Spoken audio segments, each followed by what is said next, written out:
आमचे नेतेच आहेत हो, त्यांच्या नावातच सावकार आहे आणि दिलेला शब्द पाळतात, कधीही मोडत नाहीत. त्यामुळे त्यांची खासियत आहे. आमची लढाई विकासाची, आम्ही विकासाबरोबर जाणार आहे. विकास हे आमचा अजेंडा असणार आहे.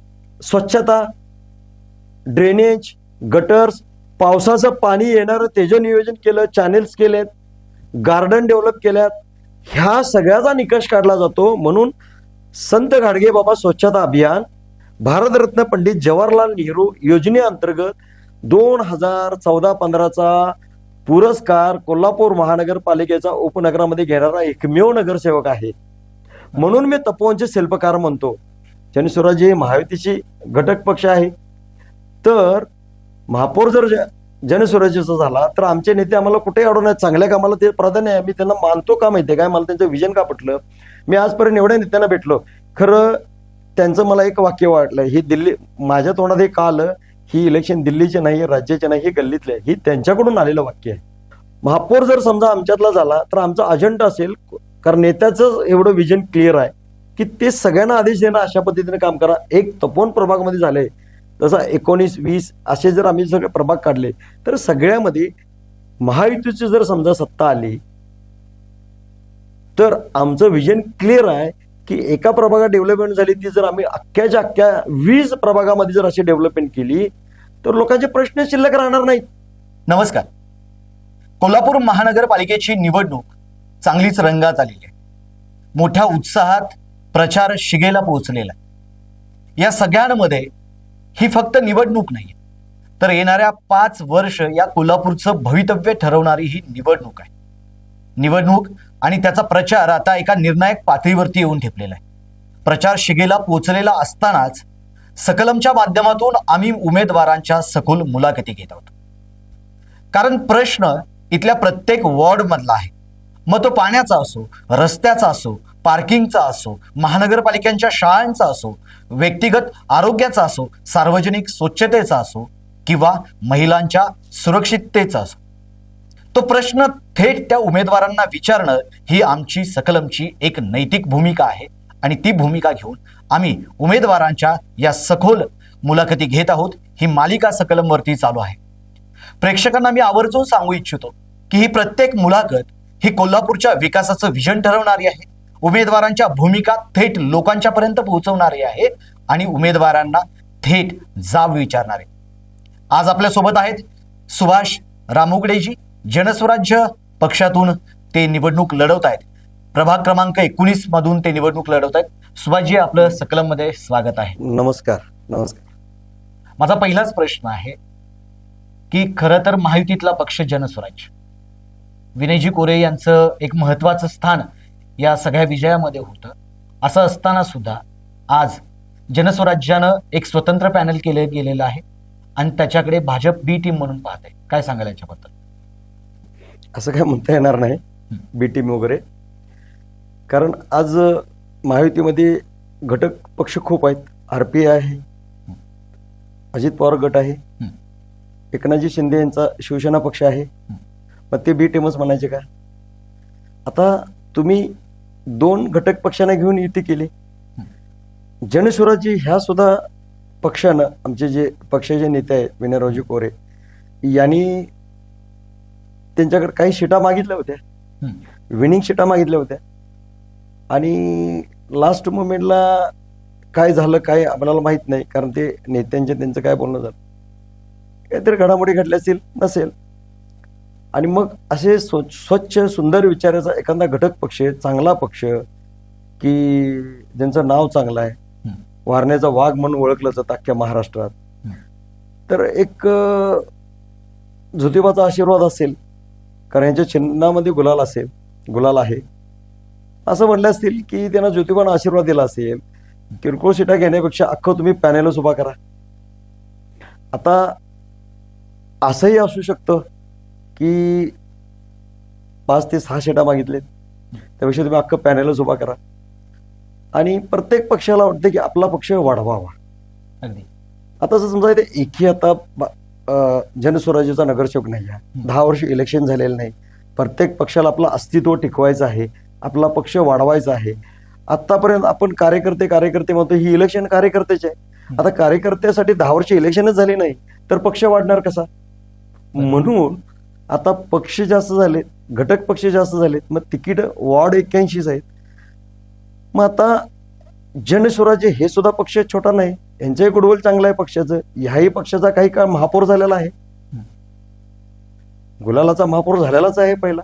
तेव्हा आताही पक्षाला 10 वर्षानंतर जर संधी आली असेल महानगरपालिका निवडण्याची आणि स्वच्छ विचाराचे, चांगल्या विचाराचे जर नेते महापालिकेमध्ये येत असतील आणि जर चांगले कार्यकर्ते त्यांच्यावर असतील तर प्रत्येकानं वाटतं ना की पक्ष वाढवावे.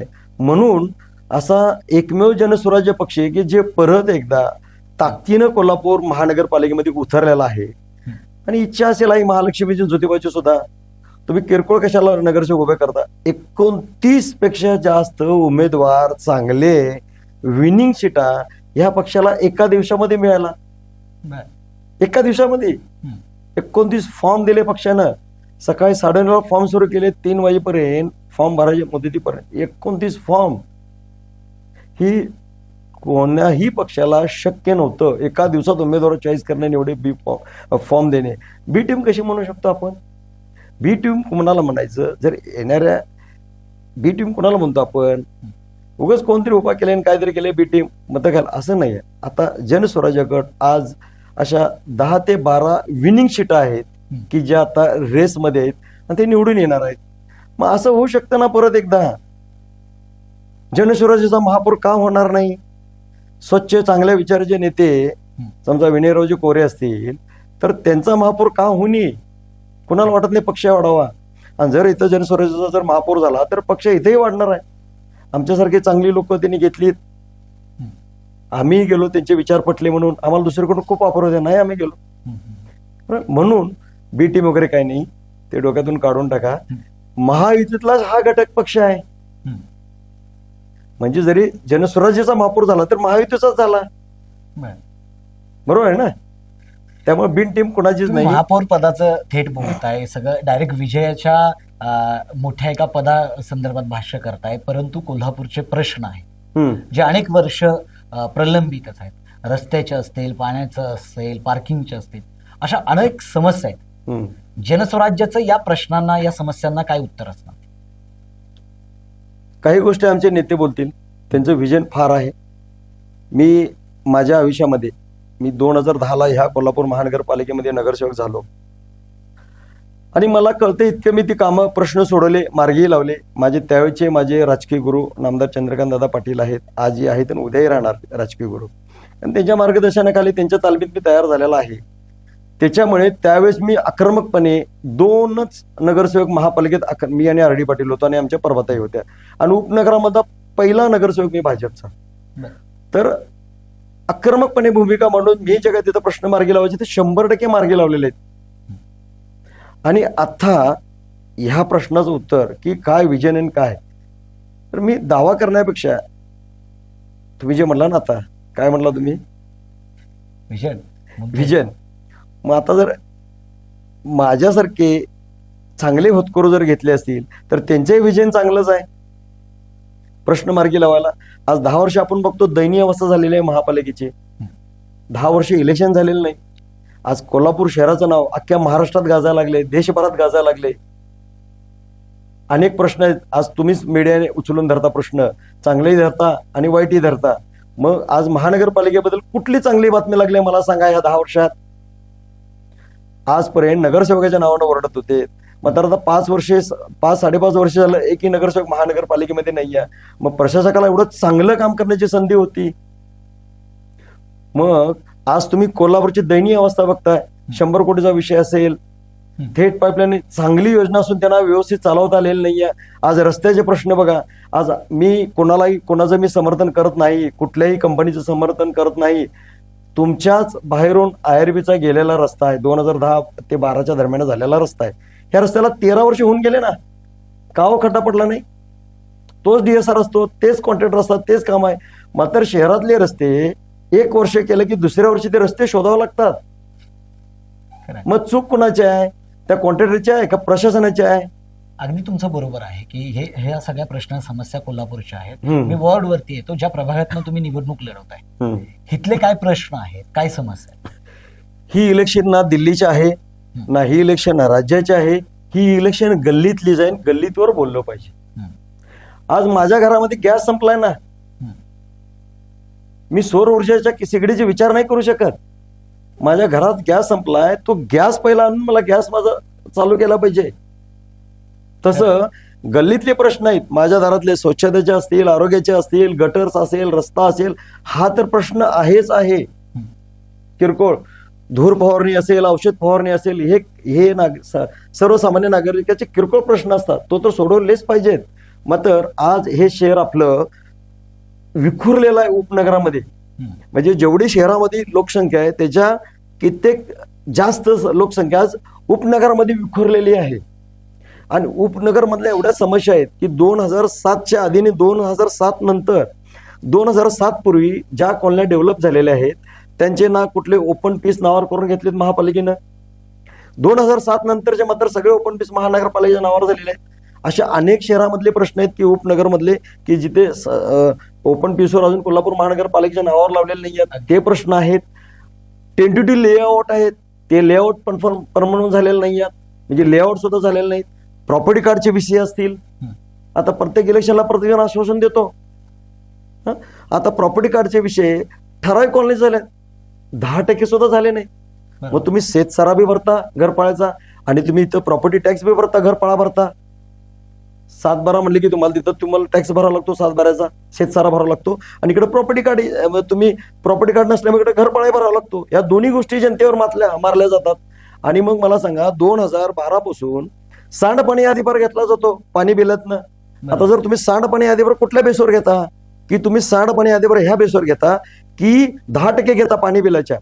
तुम्हाला ते ड्रेनेज मैला जो तुमच्या ह्याच्यातून जो मैला ड्रेनेजला जातो, ड्रेनेजून जो STP ला जातो, तो प्रोसेसिंग करून पाणी नदीमध्ये सोडायचे, ह्याचे तुम्ही पैसे घेता सांडपाणी यादीवर. म्हणून उपनगरामध्ये कुठं ड्रेनेजची सुविधा आहे बघा ना आता तिथे.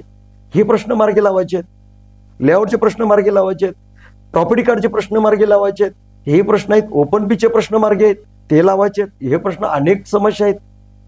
दुसरा विषय, आज मला सांगा, मी कोल्हापूर महानगरपालिकेच्या शाळेमध्ये शिकलेलो, मी नगरसेवक झालो. ह्या देशाचे पंतप्रधान असतील, मी एवढं वर जात नाही तरी पण सांगतो, महानगरपालिकेच्या शाळेत शिकलेल्या आहेत पूर्वी. आपले मुख्यमंत्री असतील, उपमुख्यमंत्री असतील, कारण 50 वर्षापूर्वी एवढ्या प्रायव्हेट शाळा नव्हत्या. आणि ह्या सगळ्या शाळांमध्ये चांगली लोक शिकून कलेक्टर, IAS IPS झालेत, नगरसेवक झालेत, आमदार झालेत, खासदार झालेत, मंत्री झालेत, मुख्यमंत्री, पंतप्रधान झालेले आहेत. पण त्या शाळेंचीच अवस्था आता दयनीय आहे. एक्झॅक्टली. मी मुळात हात का म्हणतो, तुम्ही जो अतिशय चांगला प्रश्न विचारला, की जर ह्या प्राईम लोकेशनला जर कोल्हापूर महानगरपालिकेच्या शाळा असतील, ग्राउंड इतकी मोठे असतील, तर त्या शाळा बंद का पडल्या महानगरपालिकेच्या? आम्हाला तिथलं त्या आज जर तुम्ही गेला शाळेच्या जर बाहेर कंपाऊंड मध्ये दयनीय अवस्था झालेली तिथे ग्राउंडची, तिथं जबाबदारी कुणाची? कारण आपण 2010 साली सगळ्यांची आहे, गेला होता. सगळ्यांची आहे. मी प्रशासनाची पण म्हणत नाही. आतापर्यंत जनस्वराज्य ह्याच्यासाठी तर जनस्वराज्याने पॅनेल उभा केले, राहिलेले प्रश्न मार्गी लावायचे. पण शासनाची शाळा आहे, महानगरपालिकेची शाळा आहे, तर त्याच्याकडे बघण्याची एवढी उदासीनता का? मी का सांगतो, आता ह्याच्यासाठी सक्षम नेतृत्व पाहिजे ना. मग जनस्वराज्य ते देणार आहे 100%. आमचे नेतेच आहेत हो, त्यांच्या नावातच सावकार आहेत आणि दिलेला शब्द पाळतात, कधीही मोडत नाहीत. त्यामुळे त्यांची खासियत आहे. म्हणून तुमची लढाई मग कुणाशी नेमकी? आमची लढाई विकासाची. आम्ही विकासाबरोबर जाणार. विकास हे आमचा अजेंडा असणार आहे. आज मला सांगा ना, ह्या 15 वर्षात 25 वर्षे कोणाच्या ताब्यात महापालिका मला देशी देणे घेणं नाही, मला कोणाच्या नावं घ्यायचं, मी एवढा मोठा नाही आहे. आज एक महायुती म्हणून जर समजा अतिशय चांगल्या पद्धतीने जर कोल दिला, त्यातली त्यात चांगले उमेदवार सगळे जर एकत्र, आता मी महायुतीचाच घटक आहे, जनस्वराज्य महायुतीची घटक पक्ष आहे, तर महापौर जर जनस्वराज्याचा झाला तर आमचे नेते आम्हाला कुठेही अडवणार, चांगल्या कामाला ते प्राधान्य आहे. मी त्यांना मानतो का माहितीये काय, मला त्यांचं विजन का पटलं. मी आजपर्यंत एवढ्या नेत्यांना भेटलो, खरं त्यांचं मला एक वाक्य वाटलं, ही दिल्ली, माझ्या तोंडात हे का आलं, ही इलेक्शन दिल्लीचे नाही, राज्याचे नाही, हे गल्लीतले, ही त्यांच्याकडून आलेलं वाक्य आहे. मी पहिल्या भेटीत त्यांच्याकडून ऐकलं मुलाखत, आणि मग त्यांनी कोल्हापूर महानगरपालिकेचं आत्ताचं बजेट काय सांगा म्हणलं. मला माहित नाही, मी आता नगरसेवक नाही, ही माझी चूक आहे, आम्ही समजून घ्यायला पाहिजे. मात्र त्यांनी सांगितलं कोल्हापूर महानगरपालिकेचं ह्या वर्षीचं बजेट काय आहे ते, आणि एवढं एवढं बजेट आहे, एवढे एवढे पैसे आहेत, एवढे पगारला जातात कर्मचाऱ्यांच्या, एवढं पाणी बिल वसुली होतंय, एवढं पाणी बिल आपली वसुली आहे वर्षाची, आणि एवढं लाईट बिल जाते त्या पाण्याच्या अगेन्स्ट. मग ते प्रश्न कसा मार्गी लावला? अतिशय ब्रिलियंट विशार व्यक्तिमत्व, म्हणजे त्यांनी दिल्लीचा मुद्दा राज्याचा नाही घेतला, त्यांनी गल्लीतला विषय घेतला. जिथं जी गरज आहे तेच आपण दिलं पाहिजे. म्हणजे मायक्रो प्लॅनिंग. एक्झॅक्टली त्यांच्या तोंडातले आलेलं वाक्य मी बोलतोय. जर पहिल्या भेटीत जर आम्हाला त्यांनी हे विजन सांगितलं असेल तर महानगरपालिका स्थानिक स्वराज्य संस्थेसाठी अ ब्रिलियंट व्यक्ती, नेतृत्व, की कुठल्याही गोष्टीला आडवं येणार नाहीत, उलट ते करा म्हणणार अशा चांगल्या गोष्टी. या सगळ्याचा विचार करत असताना हम्म. एक प्रश्न आहे की महानगरपालिका निवडणुकीमध्ये महाविकास आघाडी आहे, महाविकास आघाडीतले काही घटक पक्ष आहेत, हम्म. महायुती सुद्धा आहे. महायुतीमधून आपला पक्ष एक वेगळा स्वतंत्र निवडणुका लढवतोय. कमी दिवसामध्ये पॅनल तयार केलेला आहे. आरपीआय बी आहे, तो बी युतीतलाच पक्ष आहे, महायुतीतलाच आहे, तोही आमच्या बरोबर आहे. अगदी 2 भाऊ तिकडे, 3 भाऊ तिकडे, 2 भाऊ इकडे, 5 भाऊ शेवटी एकत्रच आहेत, एकाच कुटुंबातले. म्हणजे घर वेगळं आहे, संसार एकत्रच आहे. संसार एकत्रच आहे ना सगळा. उद्या निधी आणला तरी एकत्रच येणार आहे ना. उद्या आम्हाला जास्त मिळेल आमचा महापूर आला की. या संसाराचा रणगाडा पुढे जाईल का असं वाटतंय? 100% 100% रणगाडा का पुढे जाईल? विनयरावजी कोरे ह्या पक्षाचे संस्थापक अध्यक्ष, विजन क्लिअर आहे त्यांचं. इथं जे काय बघा, आता तुम्हाला जर समजा भूक तुम्हाला प्रचंड लागली आणि तुमची कपॅसिटी आहे की 1.5 चपाती खाण्याची किंवा 2च खायची, त्याच्यावर खाऊ शकत नाही, आणि 2 चपाती खाल्यानंतर तुमचं पोट भरलं, बस झालं ना. तसं इथं काय पाहिजे स्थानिक स्वराज्य संस्थेला, ते जर मिळालं तर ऑटोमॅटिकली डेव्हलपमेंट होणार आहे. प्रश्न तुम्ही चपातीचा भाकरीचा घेतला, बेरोजगारीचा प्रश्न मोठा आहे, काय उत्तर आहे तुमचं? आता ही स्थानिक इलेक्शन आहे, मी स्थानिक लेवलला बोलू शकतो. आता कोल्हापूर महानगरपालिकेमध्ये माझ्यासारखी व्यक्ती निवडून देणार आहे हा जनता ठरवेल, आणि माझं विजन काय असणार आहे. बेकारी तुम्ही जे म्हणला ना, सुशिक्षित बेकारी. आता बघा कसं असतंय की सुशिक्षित बेकारी ही कमी करण्यासाठी काय केलं पाहिजे? कुठलीही गोष्ट केशातनं पैसे देऊन समस्या सॉल्व्ह होत नाहीत. मी तुम्हाला जर म्हणलं दर महिन्याला 10,000 देतो, तुमची सुशिक्षित बेकारी कमी होईल, 1 वर्ष देईन, 2 वर्ष देईन, 3 वर्ष, 5 वर्ष देईन, 6व्या वर्षी देऊ शकेन का नाही, माझी कॅपॅसिटी ते मला माहित नाही. तो प्रश्न मार्गी लागत नाही. तुम्हाला मी 10,000ची रोख मदत न करता जर मी तुम्हाला महिन्याला 20,000 कसं कमवायचे हे जर मंत्र दिला तर हे ऑटोमॅटिकली सुशिक्षित बेकारी कमी होऊन जाईल. त्याच्यासाठी कोल्हापूर महानगरपालिका, आता मी 2 प्रश्न मगाशी राहिला, शाळाचा विषय राहिला, हे का एक विश्वासू नेतृत्व मिळाल्यामुळे.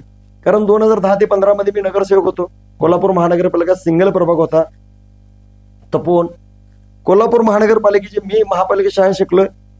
कोल्हापूर महानगर शाळेच्या शाळा बंद पडत चालल्यात, आणि मी माझ्या प्रभागामध्ये वसंत विश्वास पार्क 10 गुंठ्याचा प्लॉट हा सार्वजनिक वापरासाठी होता.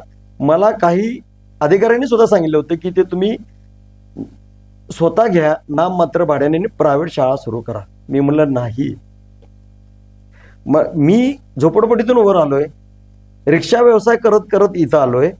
मी कोल्हापूर महानगरपालिकेच्या शाळेत शिकलेलो आहे, 5 नंबर शाळा मिरजकर तिकटीची. मात्र आज ती शाळा बघितली की माझ्या डोळ्यात अश्रू येतात, बंद आहे.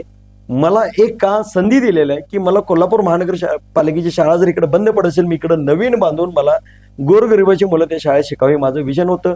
आणि मी राजे छत्रपती संभाजी वसंत विश्वास पार्क 747 सर्वे नंबरवर तपोवनला लागून जी शाळा बांधली त्या सुंदर शाळा चाललेल्या आहे. माझं आव्हान आहे तुम्हाला, तुम्ही सुद्धा जाऊन बघा, त्या पाठीचा फोटो घ्या की शाळा बांधली का नाही आणि कुणी बांधलेली, कारण विजन क्लिअर होतं. दुसरा विषय राहिला ओपन पीसचा विषय होता.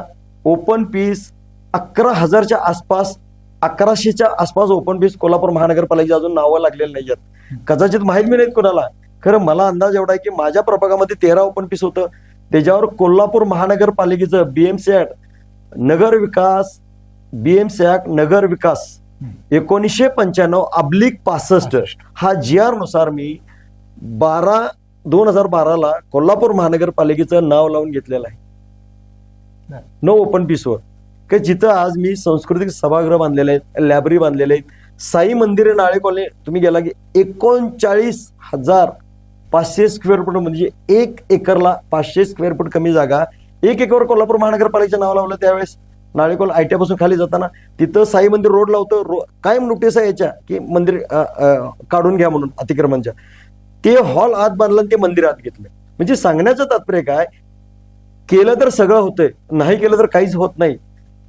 शाळा बांधली कोल्हापूर महानगरपालिकेची, सांस्कृतिक सभागृह बांधलीत, कोल्हापूर महानगरपालिकेच्या ओपन पीसवर नावं लावून घेतलीत. एक नगरसेवक करतो, सगळ्यांनाही करता आला असतं, मी कोणाला नावं नाही ठेवत. मी तुम्हाला तोच प्रश्न आहे की तुमच्या जाहीरनाम्यात एक शब्द वापरला, एक टॅगलाईन पंचलाईन वापरलेली आहे, तपोवनचा शिल्पकार. म्हणावंच लागेल. मला सांगा, हे सगळं केलं, मला सांगा अवॉर्ड कोणाला दिलं जातं, पारितोषिक कोणाला दिलं जातं, त्याच्या निकष बघून दिलं जातं ना. नक्की. हा, मग मला सांगा, शाळा बांधली, गोरगरीब कुटुंबांना आयुर्वेदच्या रोडमध्ये गेलेली तपोवनच्या समोर जी झोपडपट्टी होती येलोरा टाईलच्या समोर तिथं बाजूला, आयुर्वेदच्या रोडमध्ये 2009ला गेलेली घरं, मी तेव्हा राजकारणात येत नव्हतो, मी निवडून आल्यानंतर त्यांना शब्द दिला. काय संघर्ष झाला ते मी त्या लोकांना विचारा. 8,800 घेऊन त्यांना कोल्हापूर महानगरपालिकेच्या स्वनिधीतून त्यांना 60 घरं बांधून दिलीत. ही माझ्या आयुष्यातलं सगळ्यात डोळ्यात अश्रू आणणारं काम आहे की मी 60 कुटुंबांना घरं देऊ शकलो. ही महत्वाचा विषय आहे. 60 घरं बांधून दिली, गोरगरिबांना शाळा बांधल्या. दुसरी गोष्ट म्हणजे 500-550 झाडं भागात लावली. झाडं लावून फोटो नाहीत काढले, ती जगवलेले जाऊन बघा, तिथल्या आजूबाजूच्या लोकांना विचारा. दुसरी गोष्ट म्हणजे रोज 2 लाख रुपयाचं पाणी जात होतं, वाया जात होतं.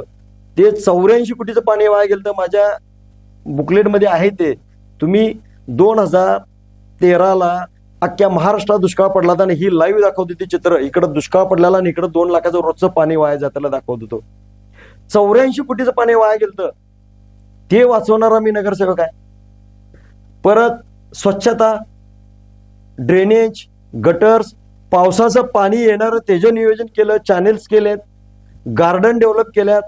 ह्या सगळ्याचा निकष काढला जातो. म्हणून संत गाडगे बाबा स्वच्छता अभियान भारतरत्न पंडित जवाहरलाल नेहरू योजनेअंतर्गत 2014-15चा पुरस्कार कोल्हापूर महानगरपालिकेचा उपनगरामध्ये घेणारा एकमेव नगरसेवक आहे.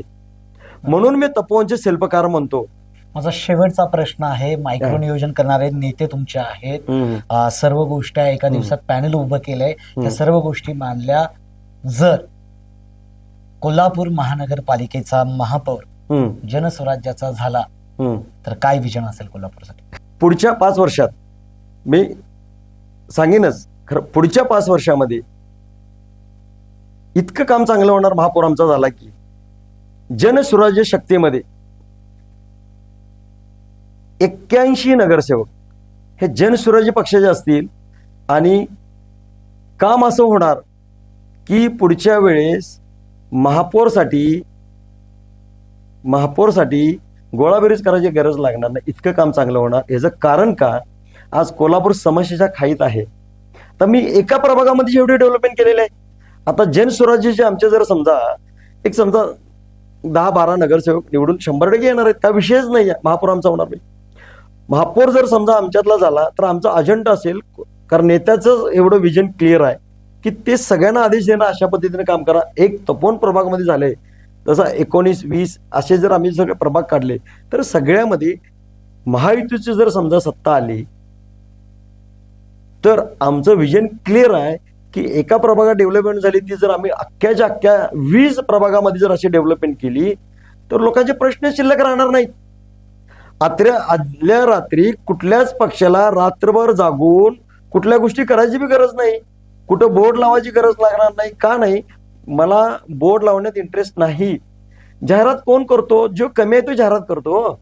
तुमच्या दारातली जर समस्या मी सोडवली असेल तर तुमच्या डोक्यात किती बी कोणी जाहिरात घालू, कोणी काही करू, कुठल्याही पद्धतीने लक्ष मिळू, काही गरज. लोक म्हणणार ठरवलेलं असते विकासाला मत द्यायचं, ठरवलेलं असतं लोकांनी की नॉमिनेला जाहिरात वगैरे ह्या सगळ्या गोष्टी.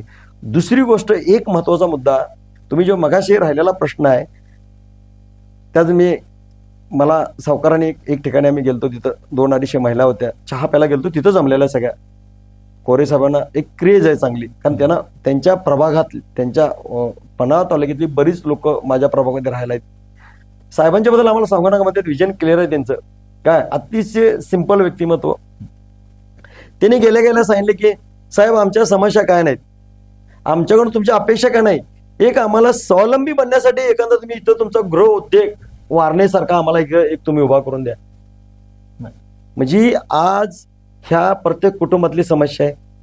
आणि महिलांना आज कुठं बाहेर जाण्यापेक्षा जर तो घरामध्ये जर उद्योग जर मिळाला, एखादा घरात जर केंद्र मिळालं, तर आमच्यासारखं आम्ही स्वावलंबी होणार आहे. आमच्या घरामध्ये आम्ही पायावर उभारणार आहे. ते म्हणले 100% तिकडलं तुम्ही काही आमच्या वारण्याच्या गाड्या पाठवतो, तुम्ही येऊन बघा. इलेक्शन झाल्यानंतर आता आम्ही चर्चेमध्ये काय करू शकत नाही.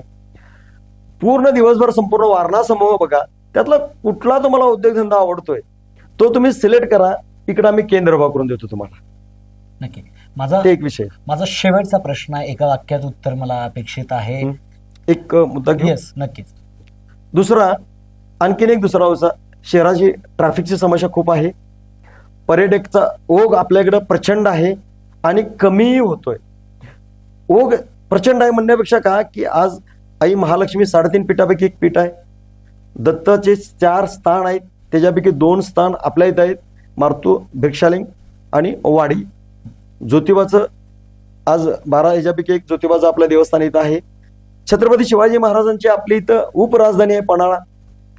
राजश्री श्रीमंत शाहू महाराजांची जन्मभूमी कर्मभूमी आहे ही. तर ह्या सगळ्या गोष्टी असून पूर्ण देशभरातून, देशाच्या बाहेरून पर्यटकाचा ओघ वाढला पाहिजे. हे कारण कमी का होतो? कारण आज आपल्याला बघतो की पर्यटकांना आल्यानंतर, भाविकांना आल्यानंतर गैरसोय होते सगळ्या गोष्टीची. त्याच्यामुळे आज राहायला गेला का, सामान्य पर्यटक आला जर राहायला गेला तर त्याला 2-2.5 हजार रुपये हॉटेलचं भाडं परवडत नाही, म्हणून तो एक दिवस येतो लगेच निघून जातो. आमचं विजन असं क्लिअर आहे की आज तुम्ही शेगावला जावा, शिर्डीला जावा, नाममात्र भाड्यामध्ये सगळ्या गोष्टी मिळतात. या शहरामध्ये येणारे 9 रस्ते आहेत, त्यात प्रमुख 4 ते 5 रस्ते आहेत. तर ह्या 4 ते 5 रस्त्यावर कोल्हापूर महानगरपालिकेच्या खूप जागा आहेत.